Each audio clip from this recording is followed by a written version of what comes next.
Le Barça s'impose 2 buts à 1 face à Valladolid et a fait le taf, est en bonne route pour le sacre en Liga. On va voir tout ça dans cette vidéo. Salut à tous les gars, c'est Azial. Aujourd'hui on se retrouve pour une nouvelle vidéo débrief de ce Valladolid-Barça. Un match qui était très compliqué à regarder. Je vais pas vous mentir, en étant neutre, parce que du coup je suis pas supporter du Barça. Je pense que si tu es supporter du Barça, tu as peut-être pris entre guillemets un peu plus de plaisir. En tout cas t'étais un peu plus happé dans le match parce que t'as été mené 1-0 pendant un moment quand même. Au final tu t'imposes 2-1, assez limite, on va pas se mentir, assez limite, mais un peu comme les autres équipes qui sont qualifiées en demi-finale de Ligue des Champions. Et c'est peut-être la première année où je vois autant d'impact, j'ai l'impression, mais c'est vrai que ces derniers temps, j'ai l'impression que les 4 équipes qui sont qualifiées dans ces demi de Ligue des Champions, dans leur championnat, elles n'avancent pas, quoi. C'est-à-dire que tu gagnes, mais quand tu gagnes ric-rac, ou alors sinon tu fais des matchs nuls, ou alors tu perds. On le voit, hein, l'Inter qui, championnat en ce moment, c'est très compliqué. Le Barça, heureusement ça gagne, parce que mine de rien, le Real Madrid continue de les poursuivre. Grâce à cette victoire, ils les mettent à 7 points provisoirement, en attendant le match du Real Madrid de demain, et en attendant le Classico la semaine prochaine. Et en plus j'ai vu passer que si jamais demain le Real perd, du coup le Barça a 7 points d'avance et du coup il pourrait être sacré champion la semaine prochaine si jamais il y a victoire lors du Classico. Alors là ce serait vraiment le pompon vraiment pour la saison, c'est à dire que si le Classico, le Barça te bat et grâce à cette victoire ils sont champions de manière officielle au Barça en plus à Montjuic, alors là ce serait vraiment encore une fois un coup de massue sur le Real et sur leur saison. Mais on n'en est pas encore là, on va attendre le match du Real de demain. D'ailleurs par rapport au match du Real de demain, je serai pas présent au moment du match, donc je sais pas, j'ai envie de vous le débriefer, mais je sais pas quand sortir parce que je suis pas du tout là demain. D'ailleurs, je sais pas comment je vais faire pour vous sortir des vidéos. Je sais même pas s'il y aura des vidéos demain. On verra si j'arrive à vous prévoir 2-3 trucs. Bref, au moins vous êtes prévenus ceux qui sont devant cette vidéo. Par rapport au match, et du coup je disais ouais, les équipes européennes, enfin les équipes qui sont encore en Ligue des Champions, à galère. On voit le PSG qui 2 défaites d'affilée, et puis avant les résultats étaient pas dingues, il y avait des matchs nuls, des victoires à l'arraché, et Arsenal pareil qui n'avance pas. Le Barça ça gagne mais c'est limite, et l'Inter c'est compliqué.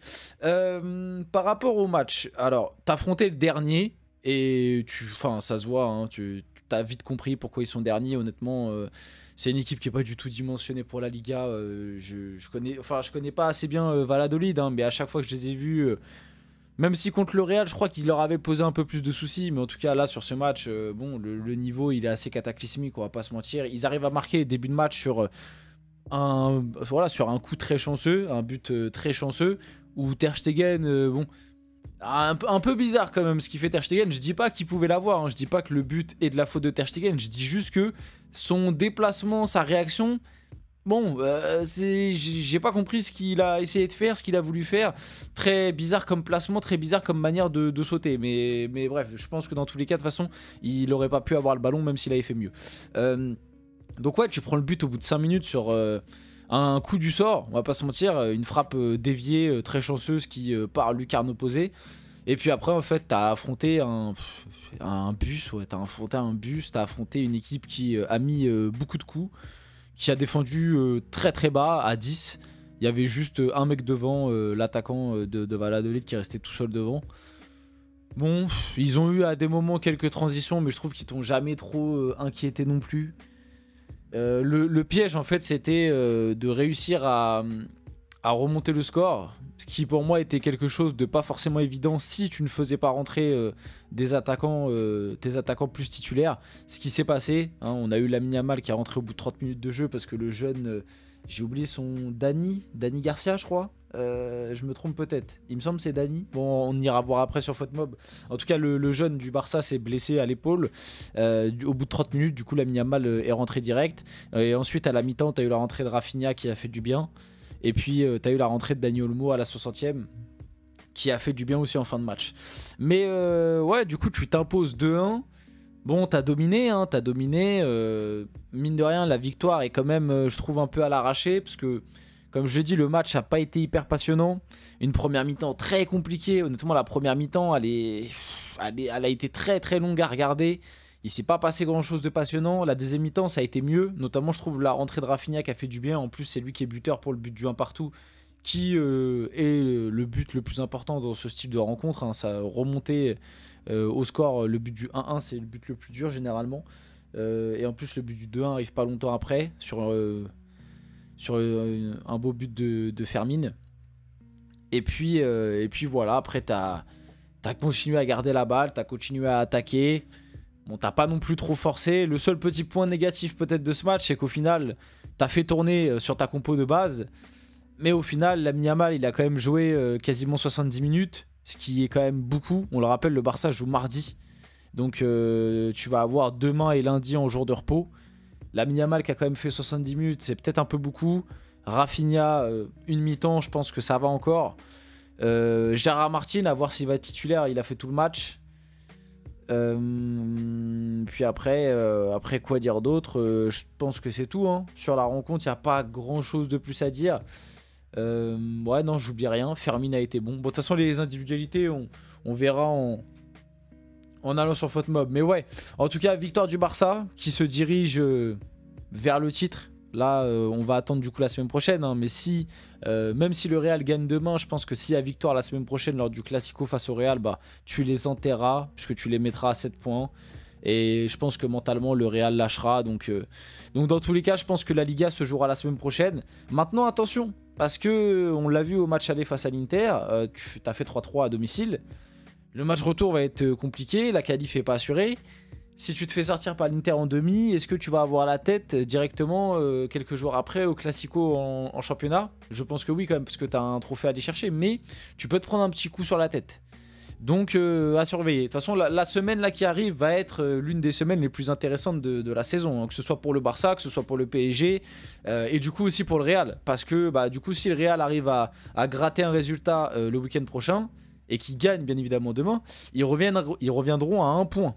Et sachant que le Barça en dernière journée, ils vont à l'Athletic Club. Ils vont à l'Athletic Bilbao, à San Mamés, dernière journée, qui peut être un match très bourbier.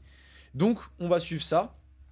On va aller faire un petit tour sur FotMob, mais en tout cas les gars, on arrive vraiment au point nommé de la saison. J'espère que vous allez être présents sur la chaîne, parce que je pense on peut vivre quelque chose d'assez exceptionnel. Il y a vraiment beaucoup d'enjeux. Les demi-finales de Ligue des Champions, là, on les attend avec impatience. Je vais pas vous mentir, moi, depuis mercredi, là, j'attends que ça. Voilà, le Barça-Inter était beaucoup trop bien à suivre. Le PSG-Arsenal, voilà, en tant que supporter du PSG, j'attends que ça, je me gratte les veines. Donc, on va suivre ça de près. Donc, on est sur FotMob. On est sur FotMob pour voir un peu quelques stats. Bon, le but de Sanchez, du coup, dès la 6ème, comme je l'ai expliqué. Rafinha, Fermin Lopez, 54ème, 61ème. Bon, la domination du Barça, voilà, je pense que c'est assez équivoque, hein, comme je l'ai dit. Hein, cette équipe de Valladolid, honnêtement, elle est très très faible. Elle est super faible, elle a quasiment rien proposé. Ça a défendu très bas, ça a mis des coups. D'ailleurs, à des moments, on a eu un peu peur, hein, sur Pedri, même des fois sur Lamine Yamal, ça venait un peu charclé. Gavi aussi. Et d'ailleurs, Gavi, il me semble qu'il est...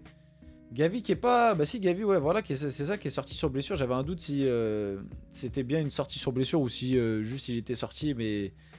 Enfin, parce que je me rappelle qu'il avait pris un coup, mais je me rappelais plus si... il avait repris le jeu après et qu'il était sorti plus tard dans le match ou s'il était sorti juste après le coup et la blessure. Donc c'est bien ça, sortie sur blessure de Gavi. Ouais. Et du coup, c'est bien Daniel Rodriguez. J'ai dit quoi? Non, j'ai dit Dani Garcia, moi. C'est Daniel Rodriguez, pardon. Par rapport au jeune de 18 ans, je crois. Qui était plutôt intéressant. Enfin, il y avait du déchet, mais au moins il tentait. Parce que c'est vrai que le début de match avec l'attaque Pau Victor, Ansu Fati, Dani Rodriguez... Bon, j'avoue que la deuxième mi-temps, quand il y a eu la rentrée de Rafinha, Lamine Yamal et Dani Olmo, c'était un petit peu mieux à regarder, quoi. Parce que la première mi-temps, waouh, on a ronflé un peu. Donc 81% de possession à 19, 2 de XG à 0,59, 24 tirs à 5, 2 grosses occasions, mine de rien pour Valladolid, à 3 pour le Barça. Donc bon, la victoire est méritée, hein. Même si au final c'était limite, la victoire est méritée. C'est vrai qu'il faut que j'en parle. Quand même, on a un Gérard Martin, alors...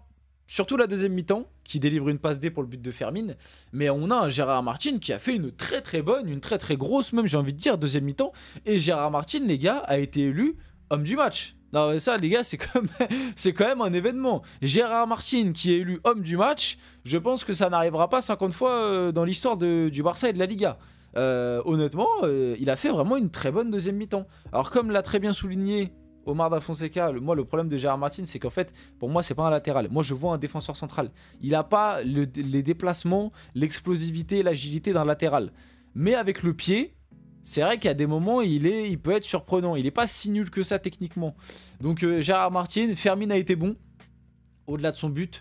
Pedri qui est sorti à la mi-temps, c'est vrai, Pedri qui a démarré titulaire, qui est sorti à la mi-temps, ça c'était prévu, c'était pour le réserver. Pour le préserver plutôt, et ça c'est une bonne nouvelle. Il y a aussi le retour de Ter Stegen à noter. C'est vrai que j'en ai parlé au début pour dire que sur le but, truc bizarre, mais voilà. Hector Ford a fait le taf, même s'il s'est un peu fait envoyer en fin de match là par Moreau, qui était pas mal lui pour le coup là. Moreau, l'ailier de Valladolid, était pas mal. Et les rentrées qu'on fait du bien, hein. Lamine Yamal, Rafinha, même Frenkie de Jong, je trouve. Voilà, c'est des rentrées qui font du bien. On finit la vidéo là-dessus. J'espère que ce débrief vous a plu. Si c'est le cas, n'hésitez pas à liker, commenter, partager et vous abonner les gars. C'était Azial. On se retrouve très rapidement pour une prochaine vidéo.